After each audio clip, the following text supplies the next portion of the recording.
Бүгін мына Көлма медресесінде бүтүрү аземи Хатм Бухари болды. Качтык. Мына Кыргызстанда эң күчтүү санаттардын бирине качтык. 19 санжыр аркылуу, 19 адам аркылуу, алым аркылуу пайгамбарыбыз жеткен күчтүү санатка качтык. Жигитали сөздүн. Ошонун биргеликте бүгүн хафиздердин дагы жанагындай Куран бүтүрү аземине дагы качтык. Ошо менен биргеликте мен өзүм дагы мына тахассус фих илимин терең окуу жаатында 3 жылдык окууга ошо бүтүрү окуунун бүтүрү аземине дагы качтык. Өзүм дагы катышып бул жерден биз сертификат диплом алдык. Алхамдулилlah.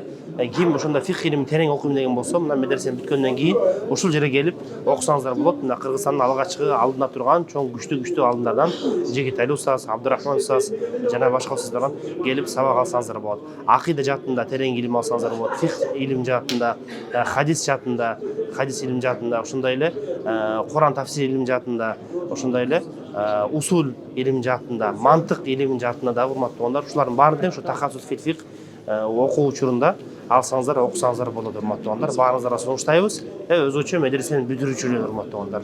Баардык устаздардын өмүрүнө береке каалайбыз, албетте. Алла таала өмүрлөрүн узун кылсын, берекелүү кылсын.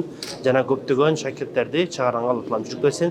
Жана ушул жерде бүтүрүп чыккан биздин ушул тахассустун өзүчө жигиттерине Алла таала Кыргызстанга эмгегин сиңирип, Кыргызстанга таанымал, Кыргызстанга эмгек кыла турган жана жалпы